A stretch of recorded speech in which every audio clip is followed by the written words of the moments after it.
আসসালামু আলাইকুম রহমতুল্লাহি ওবরকাতুহ। সম্মানিত দর্শক, বাংলাদেশের রাজনীতি থেকে আওয়ামী লীগের প্রসঙ্গ বাদ দেওয়া যাচ্ছে না। বিএনপি, জামাত, এনসিপি বা অন্যান্য যে রাজনৈতিক দলগুলো রয়েছে, তারা প্রাণান্ত চেষ্টা করছেন আওয়ামী লীগের নাম মুছে দেওয়ার জন্য। শেখ হাসিনা বাংলাদেশের রাজনীতিতে অপ্রাসঙ্গিক, তিনি আর ভারত থেকে আসতে পারবেন না। তারপর বাংলাদেশে আগামী ২০ বছর আওয়ামী লীগের রাজনীতি করা যাবে না, আওয়ামী লীগের সরে উচ্চারণ করার লোক থাকবেন, এই যে ন্যারেটিভগুলো গত ১৪ মাস ধরে বিভিন্ন অ্যাঙ্গেল থেকে যেভাবে প্রচার করা হচ্ছে, তাতে করে আরও আওয়ামী লীগের যে সম্ভাব্যতা কিংবা আওয়ামী লীগের যে নেতিবাচক দিক কিংবা শেখ হাসিনার ভীতি, তার বাংলাদেশে ঢুকে পড়ার আতঙ্ক, সেটা টুস করে হোক, ফুস করে হোক, হেলিকপ্টারের ঠস করে হোক, এটা ক্রমশ বেড়ে যাচ্ছে।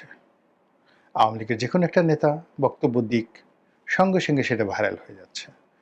হয়তো সেই বক্তব্যের আগা নেই, মাথা নেই, কোনো প্রয়োজন নেই, অথবা দেখা যাচ্ছে যে আমি নাম বললাম না, সেদিন দেখলাম যে আওয়ামী লীগের এক নেতা সাক্ষাৎকার দিচ্ছেন আরেকটা ইউটিউবের সঙ্গে।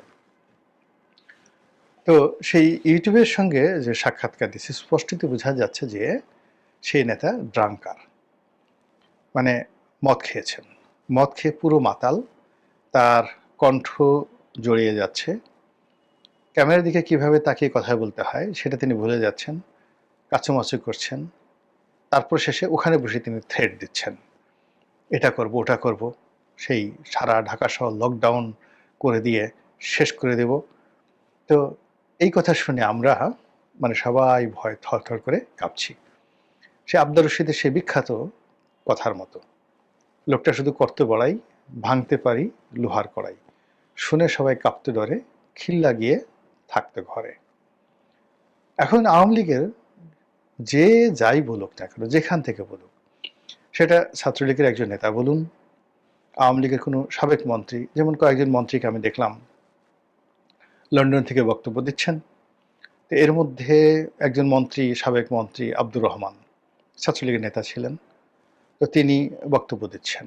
স্পষ্টতই বোঝা যাচ্ছিল তিনি অসুস্থ, একেবারে অসুস্থ অবস্থায় বক্তব্য দিচ্ছেন, এবং সেই লন্ডন থেকে তার সেই বক্তব্য, সেটাও সামাজিক মাধ্যমে ভাইরাল। তিনি সেখান থেকে হুমকি দিচ্ছেন, ১৩ তারিখে এটা করব, ওটা করব, আর আমরা সবাই বাংলাদেশে বসে ভয় পাচ্ছি, সিরিয়াসলি ভয় পাচ্ছি। আর এখন শেখ হাসিনা তো যে পর্যায়ে চলে গেছেন, তিনি সেই প্রথম দিকে যেমন দলীয় নেতাকর্মীদের সঙ্গে অনেক কথাবার্তা বলতেন, তারপরে বাংলাদেশ থেকে যে কোনো লোকই তার সাথে কথা বলতে পারত। এরপর সেই সকল আবার কথাবার্তা ভাইরাল করার জন্য যারা কথা বললেন তারাও অনেক সময় এই কাজ করতেন, আবার অনেকে সেই বলার চেষ্টা করছেন যে শেখ হাসিনা নিজেই সেই জিনিসগুলো ভাইরাল করে দিয়েছেন। তো গত সেই ১৪ মাসের মধ্যে প্রথম ৬-৭ মাস সেই আওয়ামী লীগ সভানেত্রী শেখ হাসিনা তিনি তার নেতাকর্মীদের সঙ্গে যে কথাগুলো বলেছেন, এইগুলো বলতে গেলে তার যে আবহমান বাংলার যে স্বাভাবিক চরিত্র, যেটা শেখ হাসিনার ইউজুয়াল ক্যারেক্টারিস্টিক্স, সেটাই তিনি আগেও এইভাবে কথাবার্তা বলেছেন। কিন্তু লক্ষ্য করবেন যে গত সেই ৪-৫ মাস ধরে তার মধ্যে যে ম্যাচুরিটি চলে এসেছে, তিনি এখন আর যার তার সঙ্গে কথা বলছেন না। দ্বিতীয়ত তিনি যে সাক্ষাৎকার দিচ্ছেন আন্তর্জাতিক বিভিন্ন গণমাধ্যমের সঙ্গে, সেই গণমাধ্যমের সঙ্গে তার যে সাক্ষাৎকার, এতে স্পষ্টতই বোঝা যাচ্ছে যে তিনি আন্তর্জাতিক গণমাধ্যমের নিকটও সহজলভ্য নন। এটি গণমাধ্যম, তাও আবার ইন্ডিপেন্ডেন্ট, ব্রিটেনের ইন্ডিপেন্ডেন্টের মতো গণমাধ্যম, কিংবা ধরুন এএফপির মতো গণমাধ্যম, ইন্ডিয়ান এক্সপ্রেসের মতো গণমাধ্যম, তারা শেখ হাসিনার কাছে একটা সাক্ষাৎকারের জন্য অ্যাপ্লাই করছেন, ইমেইলে অ্যাপ্লাই করছেন, প্রশ্ন পাঠাচ্ছেন, আবার সেই প্রশ্নর উত্তর শেখ হাসিনা দিচ্ছেন, আবার সেই প্রশ্নের উত্তর পাওয়ার পর কাউন্টার প্রশ্ন যাচ্ছে। তাহলে চিন্তা করুন যে একটি সাক্ষাৎকার নেওয়ার জন্য আন্তর্জাতিক গণমাধ্যমগুলোতে সেই এএফপির মতো প্রতিষ্ঠানকে অন্ততপক্ষে ১ সপ্তাহ মোর দেন ১ সপ্তাহ কন্টিনিউয়াসলি তার সঙ্গে যোগাযোগ করতে হয়েছে। প্রথমে একটা অ্যাপ্লিকেশন করেছে যে, "ম্যাডাম, আপনার একটা সাক্ষাৎকার নিতে চাই। আপনি রাজি কিনা?" তিনি রাজি হয়েছেন। "আচ্ছা, আপনার একটা ভিডিও ফুটেজ চাই।" তিনি বললেন যে, "না, হবে না।" "অডিও চাই।" "তাও হবে না।" "কি করতে চান?" "আমি লিখিত দেব, তোমরা আমাকে লিখিত পাঠাও।" তো লিখিত পাঠানো হলো, তিনি উত্তর দিলেন। এরপর আবার কাউন্টার প্রশ্ন করা হলো, সেগুলোর উত্তর দিলেন এবং সেগুলো কম্পাইল করে যে সকল প্রতিবেদন ছাপা হয়েছে ইন্টারন্যাশনালি, সেই সকল প্রতিবেদনের ফলে কি হলো যে শেখ হাসিনার যে নরমাল যে ক্যারেক্টারিস্টিক ছিল, বৈশিষ্ট্য ছিল, এটা একবার 100% রিভার্স হয়ে গেছে। এখন তিনি অনেক পরিমার্জিত এবং তিনি সহজলভ্য নন। আওয়ামী লীগের লোকজন বা আমাদের দেশের তার যারা প্রতিপক্ষ তাকে যেভাবে যতটা সহজলভ্য মনে করছিল, ঠিক এখন এই আন্তর্জাতিক গণমাধ্যমের কারণে তার উচ্চতাটা এমন একটা জায়গায় চলে গেছে, যা কিনা আওয়ামী লীগ বিরোধীদেরকে রীতিমতো চিন্তায় ফেলে দিয়েছে। এই কারণে আওয়ামী লীগের যারা লোকজন আছে, তাদের খবরাখবর বাংলাদেশের পত্রপত্রিকায় তো ছাপা হয় না। তারা যদি দু কলম লিখতে চান বা তারা যদি কোনো একটা বক্তব্য, স্পেশাল কোনো বক্তব্য দিতে চান, এমনকি কোনো টকশোতে যেতে চান, আমাদের লোকাল মিডিয়া এটা যদি একদিনের জন্য বাধ্য হয়, দ্বিতীয় দিন আর তার আগ্রহ থাকে না। এর কারণ হলো এদের অডিয়েন্স নেই, এদের পাঠক নেই। এরা ধরুন পত্রিকাটা কলাম লিখবে, রাজনীতিবিদরা ওটা পড়বে সবাই মনোযোগ সহকারে। এমন হয় কি ১ মিনিটের জন্য ধলা ভাই জিন্দাবাদ, কালা ভাই জিন্দাবাদ, মদন মিয়া জিন্দাবাদ, এই জিনিসগুলো বলা যায় ইটস ফর 30 সেকেন্ড। কিন্তু মদন মিয়া, কালা মিয়া বা ধলা মিয়া ধরুন একটা কলাম লিখলো পত্রিকাতে ২০০০ শব্দের। তো তার নেতাকর্মীদেরকে, তার ভক্ত অনুরাগীদের বলল যে, "এই কলাম ২০০০ ওয়ার্ড তুমি পড়ো। ওটার মধ্যে তো ভাই মাল মশলা থাকতে হবে, সাহিত্য থাকতে হবে, লেখার একটা টান থাকতে হবে হুমায়ুন আহমেদের মতো, তো অ্যাটলিস্ট গোলাম মোল্লা রনির মতো। এখন সেই লেখা যদি টান না থাকে, সে যদি লেখা লিখে উং ফং ছং, কং কং গং, তং মং মং, কেউ পড়বে না।" তো আমাদের যারা মানে রাজনীতি করেন, তাদের মাশাআল্লাহ সব আছে। মানে পেশি আছে, শয়তানি বুদ্ধি আছে, কিন্তু মেধার যে জায়গাটাই, সেখানে মানুষকে আকর্ষণ করার জন্য, মানুষের মন ও মস্তিষ্কে ঢোকার জন্য যে কৌশল দরকার, যে ইনস্ট্রুমেন্টগুলো দরকার, সেই জিনিসগুলো তাদের নাই বললেই চলে। ফলে আমাদের এই সমাজের যদি এখন শীর্ষ ১০০ জন রাজনীতিবিদ দেখেন, মানে তারা সভামঞ্চে অনেকে কথা বলেন, কিন্তু ১ ঘন্টা বা ৩০ মিনিট আপনাকে মন্ত্রমুগ্ধের মতো আপনি তার কথা শুনবেন। এরকম রাজনীতিবিদ কজন আছে বলেন তো?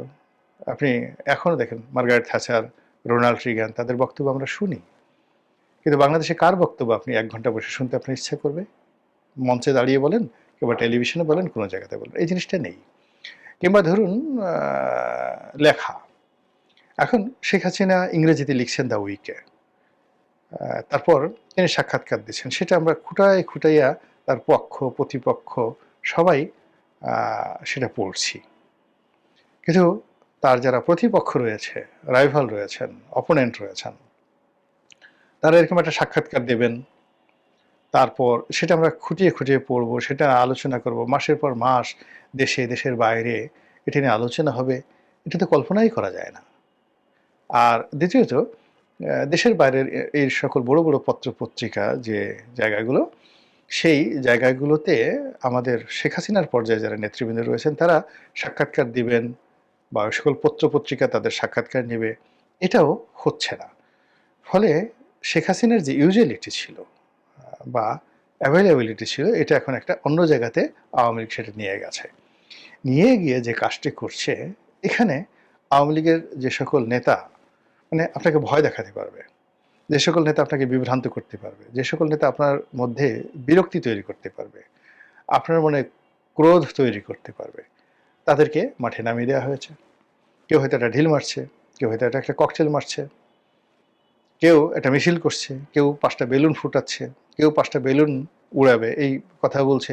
আর মুহূর্তের মধ্যে আপনার সমস্ত মানে শক্তিমত্তা দিয়ে আপনি সেগুলো মোকাবেলা করার জন্য মাঠে নেমে পড়লেন। দেশের বাইরে যে সমস্ত লোকজন আছে আগে যারা খুব বিরক্তিকর ছিল, তারা হয়তো আরও খারাপভাবে আপনাকে একটা গালি দিল, একটা থ্রেট দিল। তারপর সেটা আতঙ্ক তৈরি করলো। নিজেদের সেই দুর্বল শরীর নিয়েও আপনার যে শক্তিশালী দেহে আঘাত করার জন্য সে সেই 10,000 মাইল দূর থেকে সে আপনাকে হুমকি দিল, আর আপনি 10,000 মাইল দূরে সেই হুমকি শুনে চিত হয়ে পড়ে গেলেন, ঘর থেকে বেরোচ্ছেন না, যে লকডাউনের মধ্যে যদি আমি ঘর থেকে বের হই আমার এটা হবে ওটা হবে ইত্যাদি ইত্যাদি।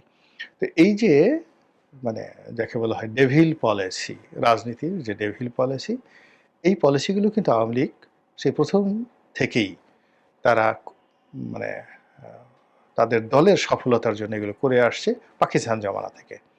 তারা এই কাজকর্মগুলো করে আইয়ুব খানকে ভয় দেখিয়েছে, এই কর্মকাণ্ড করে ইয়াহিয়া খানকে তাড়িয়েছে, এই কর্মকাণ্ড করে তারা ভারতীয় বাহিনীকে তাড়িয়েছে।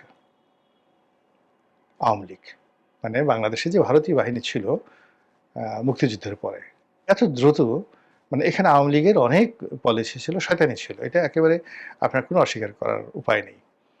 তারপরে তারা সামরিক শাসনের বিরুদ্ধে যুদ্ধ করেছে, জিয়াউর রহমান সাহেবের বিরুদ্ধে যুদ্ধ করেছে, এরশাদের বিরুদ্ধে যুদ্ধ করেছে, লড়াই করেছে, সংগ্রাম করেছে, এবং সব জায়গাতেই তাদের এই নেগেটিভিটি জিনিসগুলো, বোমা মারা, তারপর শেষে সেই যাকে বলা হয় রাজপথে হরতালের নামে একেবারে উলঙ্গ করে ফেলা, এক ভদ্রলোক কিন্তু পুরো ন্যাংটা একদম সচিবালয়ে যাচ্ছিল, আপনার মনে আছে সেই শাহবাগের সেই ঘটনা।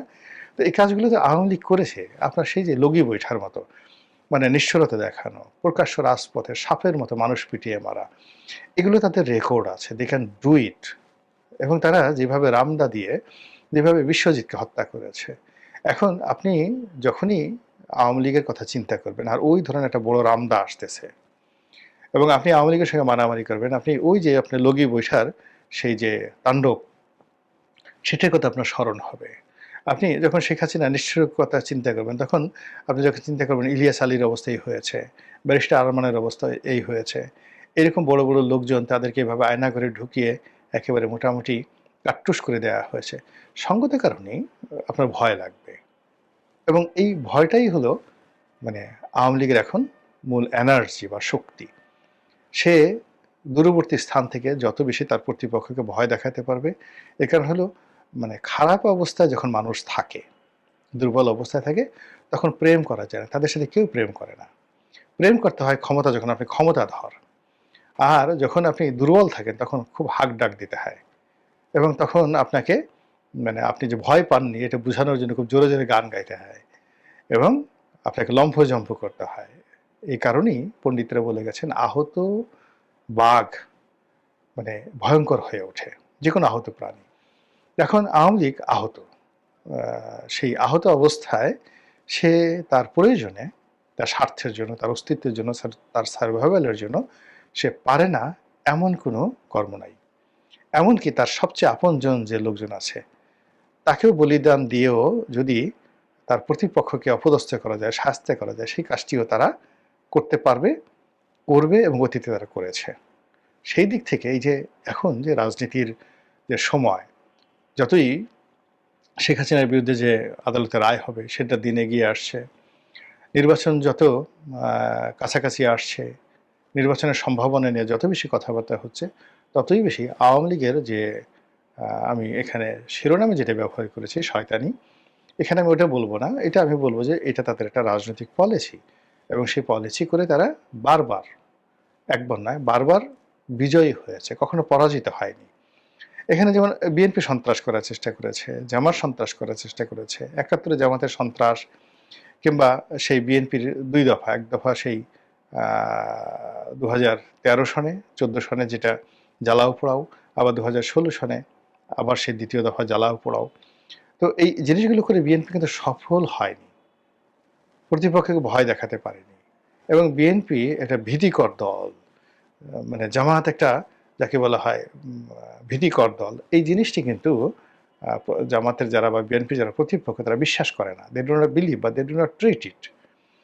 কিন্তু আওয়ামী লীগের যারা প্রতিপক্ষ তারা জানে যে এরা সব পারে, এরা না পারে এমন কোনো কাজ নাই। এরা মানে দেখা গেল যে নিজেরা নিজেরা বাস পোড়াতে পারে, নিজেদের গায়ে নিজেরা আগুন লাগিয়ে বলতে পারে বিএনপি আগুন লাগিয়েছে। তো সেই সর্বশক্তি এখন যেহেতু তারা সবাই মোরাললেস আউট অফ সিনিয়রিটি রয়েছে, নিরাপদ জায়গাতে রয়েছে, এবং তাদের হাতে পর্যাপ্ত টাকা আছে, আর তাদের কোনো কাজ নেই, অলস মস্তিষ্ক শয়তানের কারখানা, তারা এখন সারাদিন দিল্লিতে বসে ইংল্যান্ডে বসে, লন্ডনে বসে, প্যারিসে বসে, সব জায়গাতে বসে বসে সারাদিন শুধু কিভাবে গিট্টু লাগানো যায়, কিভাবে প্রতিপক্ষকে ভ্যানিশ করা যায়, কিভাবে একটার পর একটা সমস্যা তৈরি করে তাদের যারা প্রতিপক্ষ তাদের মনে আতঙ্ক তৈরি করে দেওয়া যায়, ভীত সন্ত্রস্ত করে দেওয়া যায়, সেই কাজগুলো তারা শুরু করে দিয়েছে। আর এই শুরু করার ফলে বাংলাদেশ এখন অতীতের যে কোনো সময় আসছে অস্থির, অনিরাপদ এবং যাকে বলে কম্পমান। এটা আপনি আমি কতদিন বইতে